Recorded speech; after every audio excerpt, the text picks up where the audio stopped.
Last week I introduced the sermon series that we'll be following during our sabbatical journey together on the greatest sermon ever preached, which I'm calling Living the Jesus Way According to the Sermon on the Mount. The sermon is most likely a collection of sayings, teachings, and observations that Jesus made many times and places over the course of his ministry, that Matthew has pulled together and crafted together to serve as a kind of introduction to what it means to be a Christ follower. Rather than giving us the chance to, let's say, gingerly dip our toes into the waters, he throws us in head first to sink or swim with these words. When Jesus saw the crowds, he went up the mountain. And after he sat down, his disciples came to him. Then he began to speak and taught them, saying, "Blessed are the poor in spirit, for theirs is the kingdom of heaven. Blessed are those who mourn, for they shall be comforted. Blessed are the meek, for they shall inherit the earth. Blessed are those who hunger and thirst for righteousness or justice, for they will be filled. Blessed are the merciful, for they will receive mercy. Blessed are the pure in heart, for they shall see God. Blessed are the peacemakers, for they shall be called children of God. Blessed are those who are persecuted for righteousness' sake, for theirs is the kingdom of heaven. Blessed are you when people revile you and persecute you and utter all kinds of evil against you falsely on my account. Rejoice and be glad, for your reward is great in heaven. The same way they persecuted the prophets who were before you." This is the gospel of the Lord. Thanks be to God. Blessed are, blessed are, blessed are some of the most well-known and beloved of Christ's words that we know as the Beatitudes. That's a Latin phrase, or more informally, simply as the Blessed. And they are powerful words right out of the gate. The Beatitudes serve as a kind of preamble to the rest of the sermon, laying out some things that may be picked up later on. They give those who read or those who hear these words some clue as to what the speaker is like, what's important to him, what he wants to impart to those who may be contemplating following in his way. And what he says can also be something of a warning. If you don't like what you're hearing, you may not want to go any further. If you don't like what you're hearing, you may not like the one who is pronouncing these blessings. If they inspire us, or if we're intrigued, then yes, read on. And as we begin to swim in this Sermon on the Mount, it's important that we pay attention to how Matthew has introduced it. When Jesus saw the crowds, he went up the mountain, and after he sat down, his disciples came to him. And then he began to speak and taught them, saying, "Blessed are." Now, this was very, very early in Jesus' ministry. He's done a few public appearances, not many.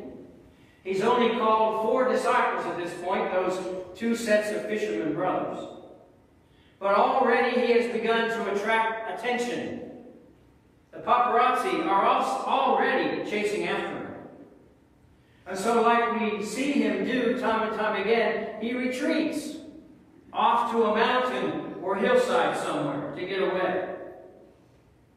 We don't really know where this occasion might have been. Though if you ever go to the Holy Land and go on a tour, you might be taken to a place in Galilee, to a beautiful sloping hill that some say might have been a place where Jesus did some teaching. And on that spot there's a beautiful church called the Church of the Beatitudes, which graces the cover of our bulletins this morning. If you didn't notice, take a look at that. It's a beautiful church. Now Matthew is rather ambiguous as to whether the words that follow are chiefly intended for that initial quartet of disciples, or for some of the crowds who may have been within earshot. I think it's for anyone who has ears to listen, and this morning, that's us.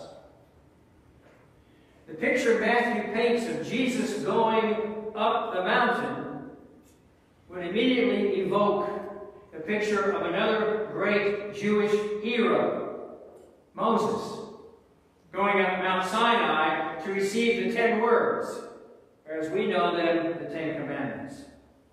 And the parallel between Jesus and Moses is surely deliberate on Matthew's part here.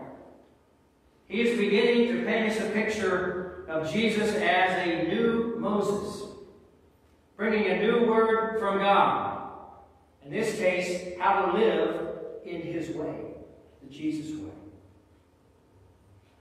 For good reason, Matthew is often considered to be the most Jewish of our Gospels, and that's evident on every page.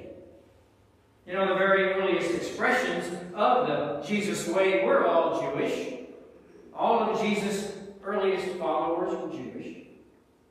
And the church would wrestle with its relationship to its mother faith, and within a century or so would split from it. Now, Matthew seems to represent an early form of Jewish Christian discipleship. And he organizes his story between the Christmas part at the beginning and the Easter part at the end into 5 major blocks of teaching. Now, if you have any association with the number 5 in the Old Testament, it is the first 5 books of the Bible, typically known as the 5 books of Moses, the Jewish Torah or law. So here, we're beginning to see Matthew craft a portrait of Moses 2.0, a very new and improved version in Rabbi Jesus, as I'll refer to him from time to time. But a messianic rabbi, one like they had never before experienced. Now, some hard words are going to follow in this sermon, challenging anyone who wants to embark on the way of Jesus. But he begins here by telling us that divine blessings also lay along the way. That the Jesus way is a blessing way. And those are words that are meant to encourage us as we follow Christ. Now, libraries of books have been written about these Beatitudes, and entire books devoted to each one. They deserve their own sermon series and then some. And I've only got about 20 minutes, and I don't know how much of that even left at this point. So I can only scratch the surface, a few observations about this great passage. First thing to notice is that the form of these blessings would not have been anything new to Jesus' hearers. Right? He didn't invent them. There are Beatitudes throughout the Old Testament. The very first word of the first psalm is blessed. Blessed are those who do not follow the advice of the wicked. And then later on, blessed are those whose transgression is forgiven. We hear that God blesses Adam and Eve, and tells them to get on with the process of populating the earth. God blesses Abraham and tells him he'll be the father of many nations. And there's that Aaronic, not ironic, it's hard to say, Aaronic blessing. May the Lord bless you and keep you. And we're going to sing that great hymn as we close this morning. Our God is a fount of every blessing. All faith traditions speak in some way about this idea of being blessed. But those whom Jesus says are the recipients of divine blessing might raise a few eyebrows. They are downright revolutionary. The blessings Jesus offers here flip the script on the way we normally think about things. Blessed are the poor in spirit, peacemakers, the pure in heart, those who mourn, the merciful, those who are hunger for righteousness. I wonder, what were those two sets of fishermen brothers thinking as they heard Jesus rattle these off? Oh, what have we gotten ourselves into now? And maybe we're challenged because these words are so familiar to us and we don't really know what it would be like to hear them for the very first time. These blessings reflect a value system, a set of virtues or practices, if you will, that are rather upside down. They're not the values or virtues espoused by any earthly kingdom or realm or nation that I can think of. In our world, we offer very different kinds of blessings or rewards. Blessed are the rich and powerful. Blessed are social media influencers. And my grandkids are always talking about YouTubers. I don't get it, but they spend so much of their day watching these influencers on YouTube and Instagram and those places. Blessed are the most attractive. Blessed are the successful. Blessed are the citizens of a particular nation. Blessed are those of one particular religion, of a certain sexual orientation, or yes, even of skin color or ethnic heritage. Jesus is not blessing those who have it all together and are lauded for that. Instead, his attention seems to be focused on those who are kind of down the ladder, on the needy. It's the needy who get the blessing. These Beatitudes don't belong in the self-help section of Books a Million. They don't hold the secret to your best life now. They don't fit well into the curriculum of Harvard Business School or Harvard Law. I doubt if anyone heard them heralded this year at any high school or college graduation ceremonies. They're not part of the playbook of any political operative that I can imagine. They're not very useful in climbing the ladder of success unless it's the success in the Jesus way, which seems to be a kind of downward process.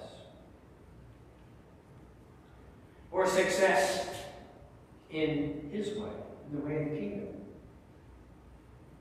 Contrary to what many a popular preacher would tell us, Jesus was really not interested in helping us become successful, or victorious, or prosperous. His ministry wasn't all that successful either, at least not at first. So in a world where he who dies with the most toys wins, and greed is good, and greed is still good, and might makes right, and the ends justifies the means, the Beatitudes are rather topsy-turvy and are easily dismissed as crazy talk. Scottish Presbyterian preacher and scholar William Barclay once said of Christ's teachings what certainly apply to the Beatitudes. He wrote, "It is not common sense that the words of Jesus give us." It is not common sense, the words of Jesus give us, but uncommon sense. He turned the world's standards upside down because in a mad world he brought the supreme sanity of God. I love that phrase, the supreme sanity of God. It's easy to read the Beatitudes and say, is Jesus off his rocker here? What kind of world is he living in?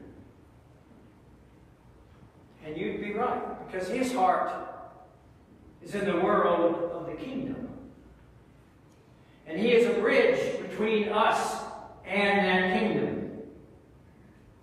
He is the sanity of God in a mad, mad, mad, mad world, if you remember that old movie from the 60s. It's as true in the 21st as it was in the first century, maybe even more.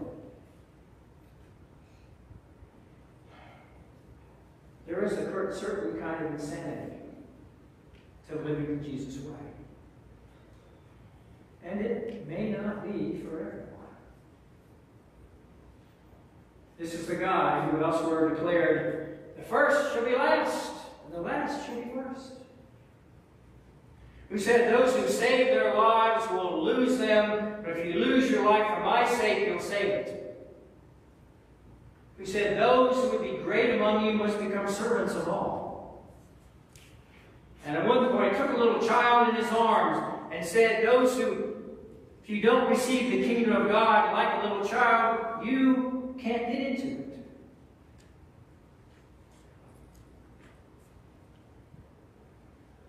None of us lives up to this uncommon sense in the Beatitudes.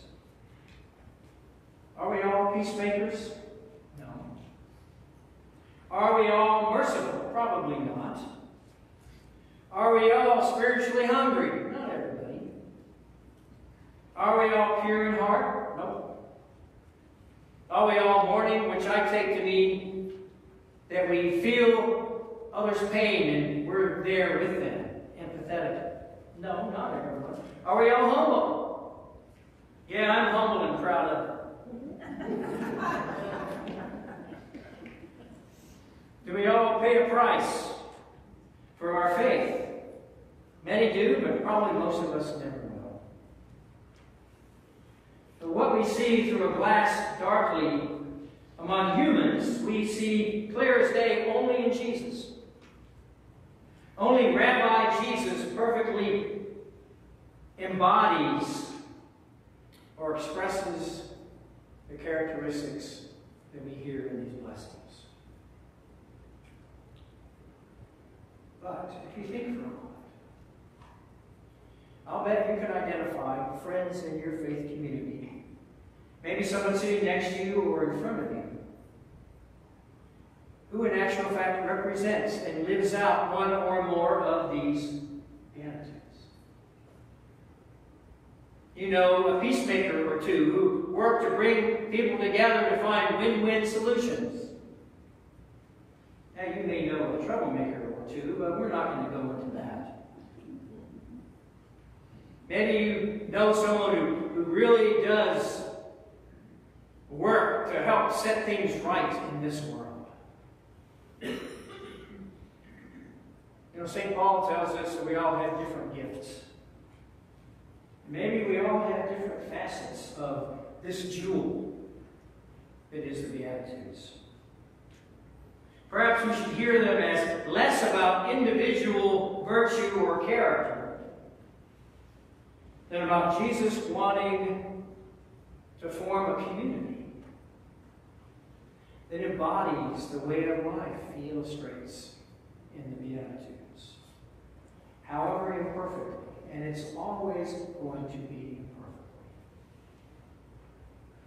I'd like to believe that God enables every faith community to be a Beatitudes society, as someone has called the church.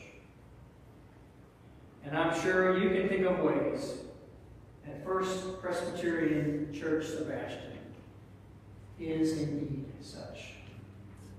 Thanks be to God. Amen. You may remain seated.